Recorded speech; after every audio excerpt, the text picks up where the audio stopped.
当卓越数占主导地位时，人的性格有双重倾向，而且会有更高层次的人生追求。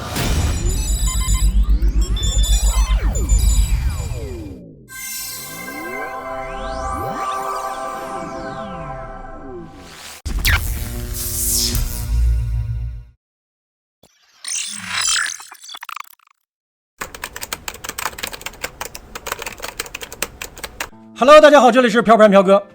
今天我们继续来聊古希腊的占数学。上一集讲到了毕达哥拉斯，讲到了占星学和易经以及数字的联系。那么我们这一集就集中在毕达哥拉斯的玄学派，它的进化而来的1到9的原始数字的意义。没有看上一集的小伙伴们，可以在视频的下方找到上一集的链接，在视频最后也有链接在屏幕上，点击即可。数字到底是如何起源的？谁发明的？或者是谁传授的？这个在科学界和神学界都有不同的解释。在苏美尔文明当中，说是阿努纳奇人传授了他们数字和天文；在玛雅文化当中，说是他们的外星人祖先传授了他们数字。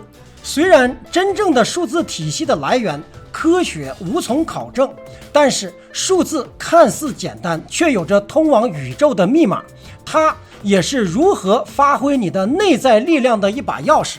而要发挥内在力量，你就要有强大的意识，而强大的意识来源于真正的科学思维和思考，从而发展和适应你的宇宙意志的能力，也就是更好的适应自然法则。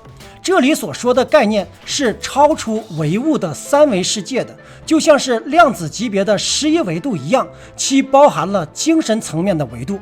Oh my god， 嗷嗷狠！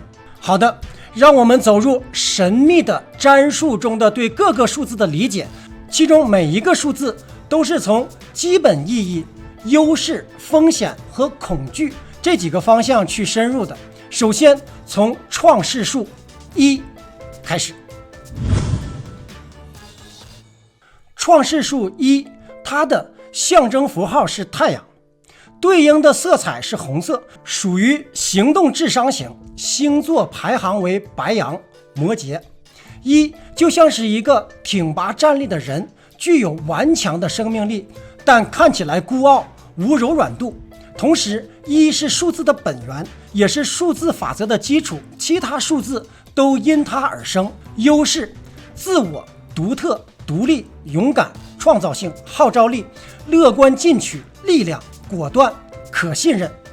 风险：说教、居高临下、傲慢自大、咄咄逼人、吹牛、虚荣、攀比、嫉妒、偏执、自私、强硬、冷酷、苛刻、冲动。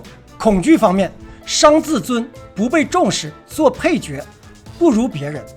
平衡数2的象征符号是太极图，对应的色彩是橙色，属于感觉心智型，星座排行为金牛、水瓶。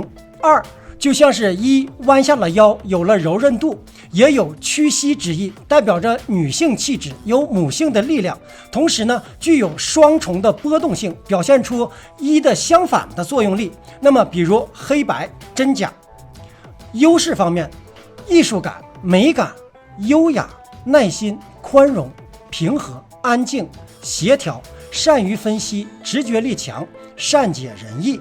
2的风险方面：左右不定、无主见、依附、利用他人、软弱、讨好献媚、过于敏感、顽固、愚昧、抱怨、沮丧。在恐惧方面是独处、做决定、无依无靠。表达数3的象征符号是三角形，对应的色彩是黄色，属于灵巧聪慧型，星座排行为双子和双鱼。3是一个多方位的可爱数，侧翻过去就是 E， 躺下来就是 W， 趴下就是 M。 3是一个非常有趣的数字，代表建立关系的第3种力量。1代表父亲，2代表母亲，3就是他们的孩子。在基督教当中，3是圣父、圣母、圣灵的综合体，是一个乐观机敏的数字，有强烈的好奇心，乐观，善于表达，有孩子般的纯真与多变性。3的优势是聪明，想象力丰富，多才多艺，有创意，乐观，有激情，充满活力，善于表达，擅长社交，有趣，幽默，受欢迎。风险方面是夸张、做作、虚荣、撒谎、铺张浪费、喋喋不休、肤浅、幼稚、搬弄是非、缺乏方向、自我怀疑、逃避现实。恐惧方面是被限制、无聊、面对现实、不被关注。执行数4的象征符号是四方形，对应的色彩是绿色，属于计算智商型，星座的排行为巨蟹。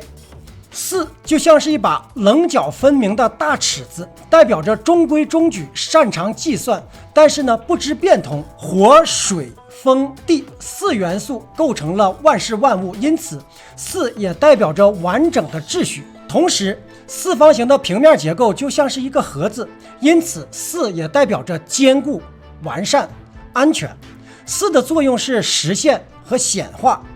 其优势是组织力、实干、认真诚恳、任劳任怨、忠实稳重、逻辑分明、有勇气、未雨绸缪。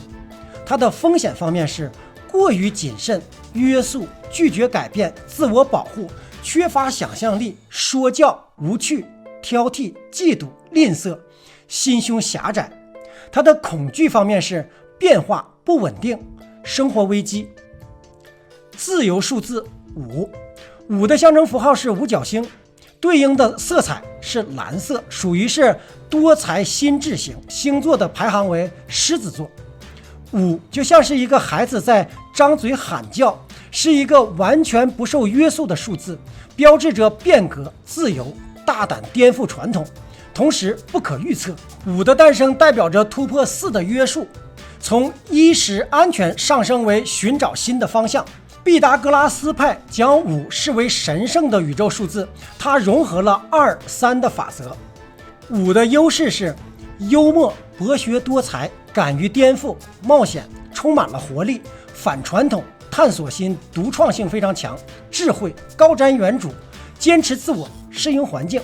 其风险方面是烦躁不安、情绪化、缺乏恒心、精力不集中、不可靠、无常、爱拖延、惰性、散漫无序、浪费、狡猾、顽固、华而不实。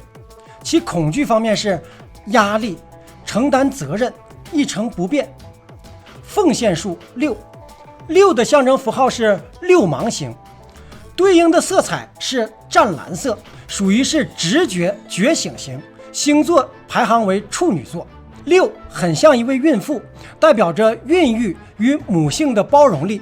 犹太人认为六芒星是神与女性完全结合的神圣标志，它的属性象征着培养、关怀、和谐、奉献，同时需要稳定与坚实的家庭基础，重视亲情，强烈的需要爱，也代表着治愈与艺术理解力。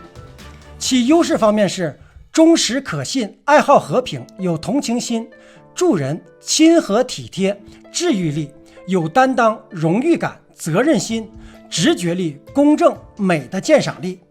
其风险方面是挑剔苛刻、保守封闭、自以为是、沉闷、盲目付出、得失心重、施压、自私、唠叨、多管闲事。其恐惧方面是兑现承诺、付出无回报、缺乏价值。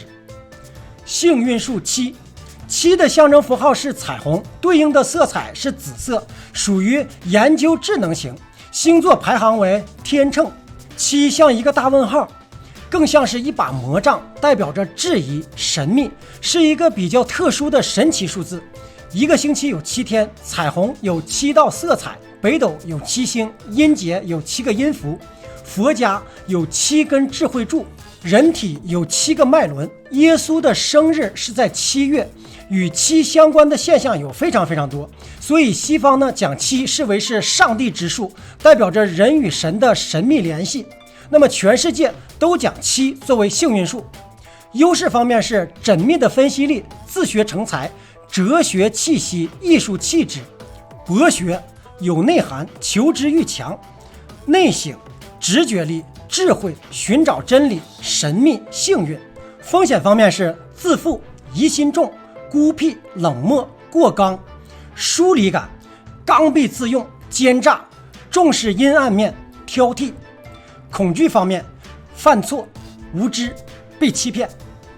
因果数8的象征符号是无穷大，那么对应的色彩是金色，属于是商业心智型。星座的排行为天蝎座。8是唯一一个没有出口的数字，十分有弹性，就像是一条四通八达的道路，伸展开是畅通无阻的光明大道，拧巴起来是复杂的十字路口。同时8的外形也是数学当中的无穷大，代表着无限可能，与财富、权力有关，象征着统治、控制、成就，是行政决策数。而且8还有因果效应，种豆得豆，种瓜得瓜。8的优势方面是领导力、果敢、有魄力、能屈能伸、援助他人、智谋、商业头脑、洞察力、专注、雄心、成功、财富。风险方面是爱操纵、好权力、世俗、投机取巧、滥用职权、唯利是图、赌性、易怒、急于求成、虚荣、攀比、势利眼、天灾。恐惧方面是失去威望、平庸、失败、贫困、被人连累。大爱数9的象征符号是万花筒，对应的色彩是白色，属于心灵聪慧型。星座排行为射手座。9像是一个头重脚轻的人，那么又微微的低头沉思。它的特征之一就是丰富的想象力，而且9涵盖了1到9的9种原型人格，结合起来有无限的可能。9与6相比，圆满在上，象征着最高的精神层次，与大爱、心灵提升、宗教信仰有关。其优势方面是智慧博爱、高尚、懂得爱、慈悲、热心公益、慷慨、人道主义、付出爱心、利他、灵性、想象力丰富、正义感、激励别人、浪漫、诚恳。它的风险方面是惰性、妄想、消极、不利己、迷信、爱心泛滥、拯救心过强、不利己、自我贬低、沮丧、软弱。它的恐惧方面是任何形式的限制、幻想的破灭、希望的落空都会导致恐惧。另外，在占数中，0代表着一切的可能性，是绝对的潜能。11、22、33是复合数，被称为是大师数或者卓越数。当卓越数占主导地位时，人的性格有双重倾向，而且会有更高层次的人生追求。我会把上面讲的数字的意义放到视频的下方，供有兴趣的小伙伴们参考。仔细的倾听这些数字的意义，可以提高你的心智，让你更能够理解宇宙的意识，化解佛教所讲的八苦。佛教的八苦即为人生之八苦，即是生苦、劳苦、病苦、死苦、爱别离苦、怨憎会苦、求不得苦、五阴炽盛苦。有时间呢，我们单开一局讲人生八苦。下一集呢，飘哥会具体的分享命运数和你的生日的计算方式与对应的含义，看看你的命运数如何，敬请关注下一期。好的，今天就飘到这里，谢谢您的收看，请别忘了点击订阅和打开小铃铛。独在异乡为一课，每逢孤独看飘哥。Peace out。